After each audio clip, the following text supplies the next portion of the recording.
পড়ে পড়ে ঘুমাবে? কাঠ কাটতে আর জঙ্গলে যাবে না? আমি ঘুমোচ্ছি না গো গিন্নি। আমি ভাবছি জঙ্গলে তো খুব একটা কাঠ ভালো পাওয়া যাচ্ছে না। এখন কাঠের কাজ বাদ দিয়ে কি আমাকে অন্য কিছু করতে হবে নাকি? আচ্ছা, নতুন কিছু করবে তো? তোমার কাছে টাকা আছে? টাকা তো নেই। তার চেয়ে বরং আজকে জঙ্গলের দিকে যাও, দেখো যদি কিছু কাঠ পাও, সেগুলো বাজারে বিক্রি করে আজকের দিনটা যাতে চলে যায় সেই ব্যবস্থাই করো। ঠিক আছে গিন্নি, আমি তবে আসছি। দেখি আজ কপালে কি আছে।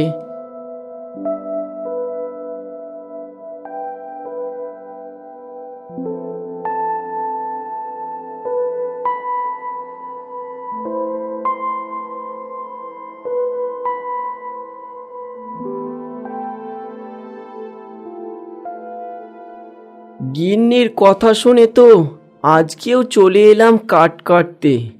আশেপাশের গাছগুলোতে তো শুকনো কাঠ নেই। দেখি আরো একটু এগিয়ে যাই।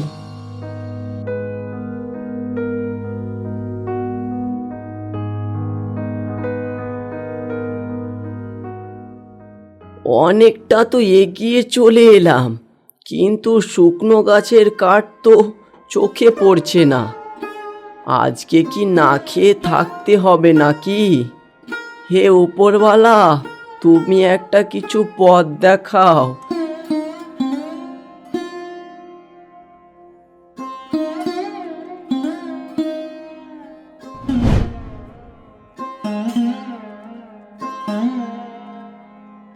খুব ক্লান্ত হয়ে গেলাম যে, না আর পারছি না, এবার একটু বসি।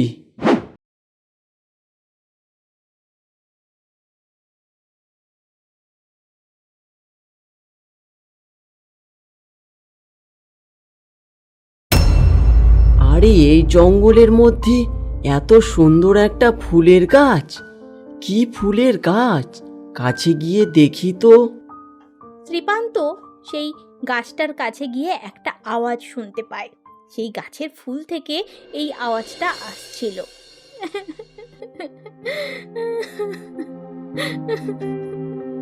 আমাকে আমাকে কেউ বাঁচাও, বাঁচাও আমাকে কেউ, বাঁচাও আমাকে কেউ, বাঁচাও।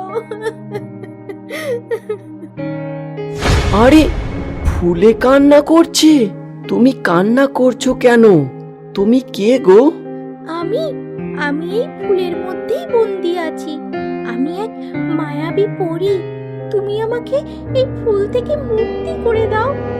তুমি মায়াবী পরী? তো এই ফুলের মধ্যে কিভাবে বন্দি হয়ে আছো? আমাকে আমাদের পরীদের সর্দার এই ফুলে বন্দি করে রেখেছে আমার কিছু ভুল কাজের জন্য। আমি তোমাকে কিভাবে মুক্তি করতে পারবো?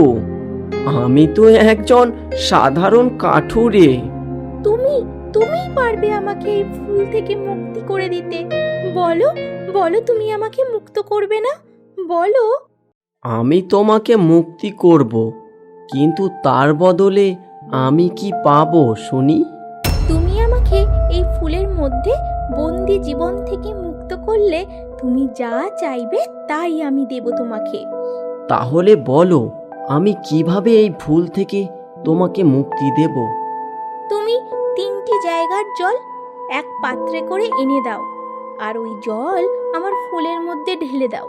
তাহলে দেখবে আমি এই ফুলে বন্দি জীবন থেকে মুক্ত হয়ে যাব। পরি, সেই 3টি জায়গাটা কোথায়? এক হচ্ছে নদীর জল, 2 বরফের পাহাড়ের জল, আর 3 এক গুহার ভেতরে লুকিয়ে রাখা গোপন জল। ঠিক আছে, আমি যাচ্ছি তাহলে। শ্রীপান্ত সেই পরীর কথা মতো বেরিয়ে পড়ে।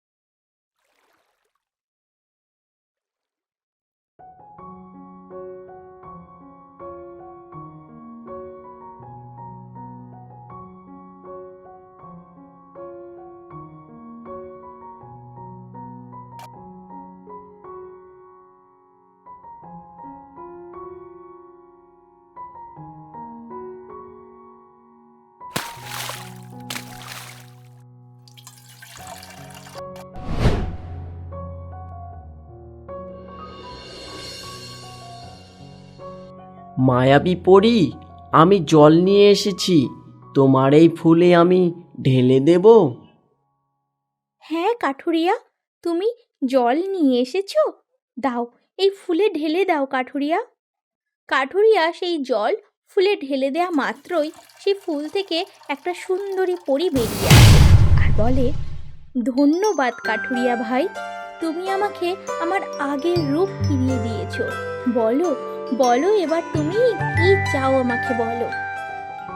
আমার চাওয়া বলতে তো সেরকম কিছুই নেই, ঘরে খাবার মতো কিছু নাই।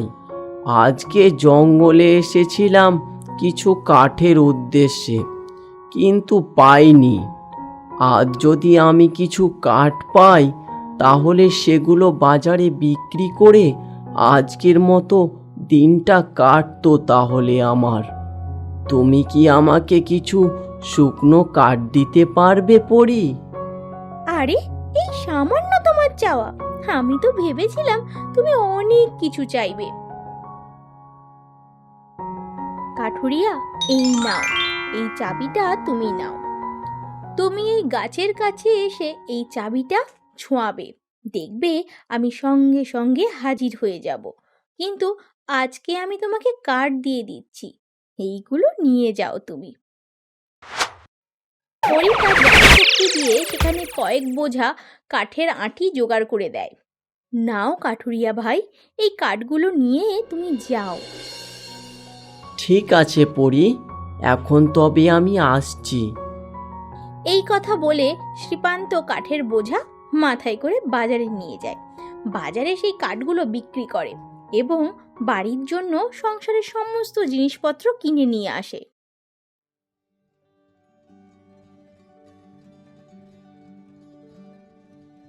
আরে কই গো গিন্নি, কোথায় গেলে গো?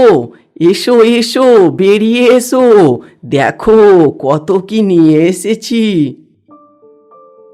কি গো, কি বলছিলে? এই তো জঙ্গলে নাকি কাঠ পাওয়া যাচ্ছে না, তাহলে আজ এত তাড়াতাড়ি চলে এলে? আবার কিনা তুমি কত বাজার করে নিয়ে এসেছো? আরে বলবো গো বলবো, সব বলবো। চলো, আমাকে আগে কিছু খেতে দাও দেখি। হ্যাঁ চলো চলো, খেতে দিচ্ছি তোমাকে।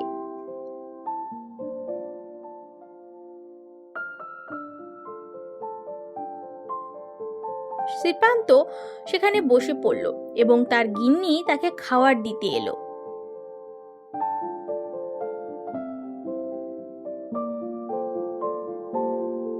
কি গো, আজকে জঙ্গলে তাহলে অনেক কাঠ পেয়েছিলে না?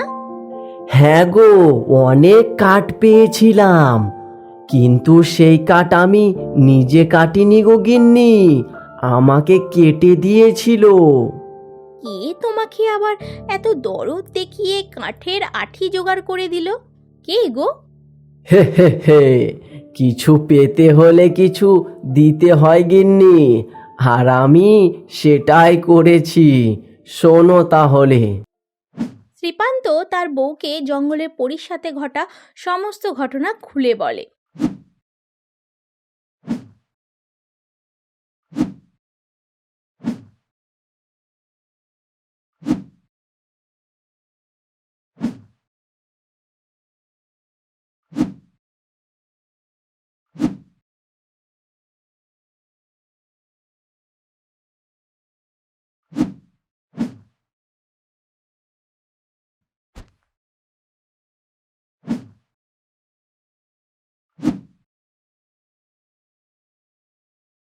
গিন্নি, দেখবে এবার থেকে আমাদের দুঃখের দিন শেষ হয়ে যাবে। আমি ওই গাছের কাছে গিয়ে এই চাবি দিয়ে প্রতিদিন কাঠ চাইবো মায়াবী পরীর কাছে, আর সেই কাঠ বাজারে বিক্রি করব। তাহলে আর আমাদের কোনো চিন্তা থাকবে না গিন্নি। কেন গো, কেন? তোমাকে তো পরী বলেছিল তোমার যা ইচ্ছা তাই চাইতে পারো, তাহলে তুমি শুধু কাঠ চাইলে কেন? না গিন্নি, অত লোভ ভালো নয়। আমি এই চাবি দিয়ে প্রতিদিন ওই গাছের গোড়ায় গিয়ে পরীর কাছ থেকে শুধু কাঠই নিয়ে আসবো। তুমি অনেক সতী সাবিত্রী গো। দেখবে আমাদের এই গরিব অবস্থাতেই পচে পচে মরতে হবে। গিন্নি, তোমাকে কতবার বলবো অত লোভ ভালো নয়। আমরা গরিবই ঠিক আছি, বুঝলে? চলো ঘুমাবে, চলো।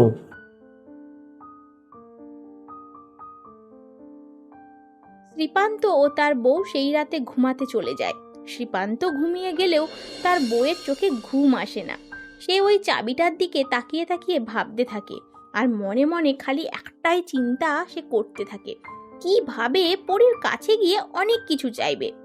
কাল যখন তুমি জঙ্গলে যাবে তখন দেখবে আমি তোমার পিছনে পিছনে যাব, গিয়ে সমস্ত কিছু দেখে আসব সেই মায়াবী পরী কোথায় থাকে।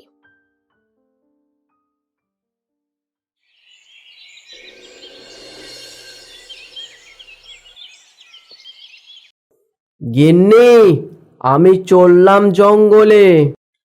তুমি চলো, আমি আসছি তোমার পিছু পিছু। মানে হ্যাঁ, যাও যাও, চললে আচ্ছা, বেশ, যাও যাও যাও।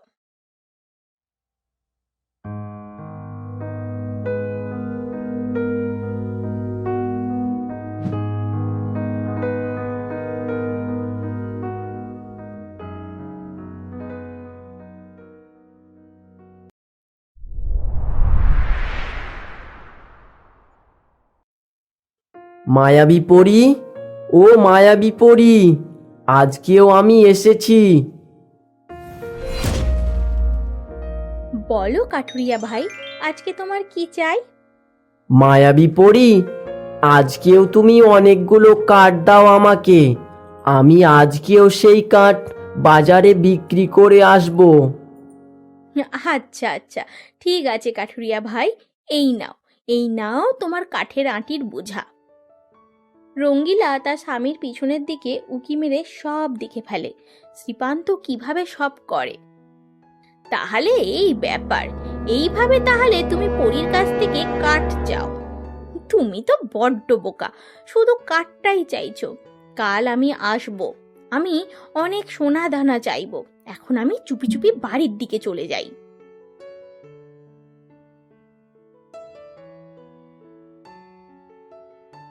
মায়াবী পরী, আজকে তাহলে আমি আসছি, আবার কালকেও আসবো। ঠিক আছে কাঠুরিয়া ভাই, হ্যাঁ আজকে তাহলে তুমি এসো।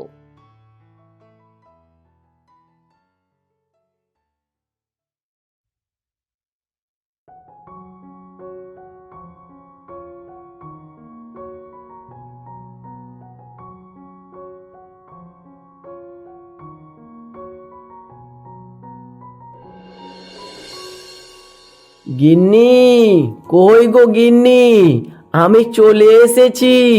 এই নাও, বাজারটা রেখে দাও। আর আমার জন্য কিছু খাবার রেখেছো তো নাকি? হ্যাঁ, আছে আছে, তুমি হাত পা ধুয়ে এসে বসো, আমি তোমাকে খাবারটা বেড়ে দিচ্ছি।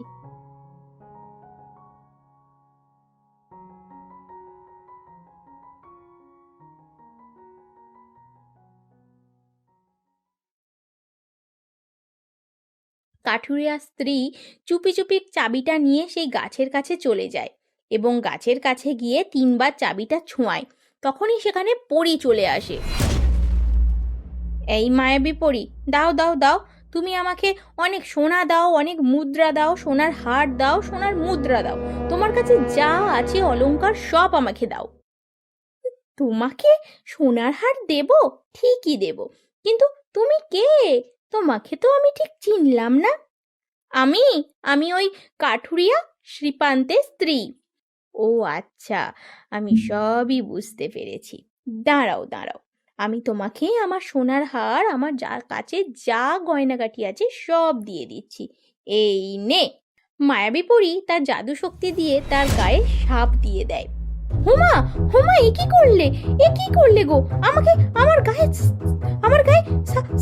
সাপ ছুঁড়ে দিলে কেন? হোমা গো, মা গো, মরে গেলাম গো। আমাকে আমাকে ছিঁড়ে খেলো গো। পালাই পালাই। লোভী মহিলা একটা, এটা তোর শাস্তি।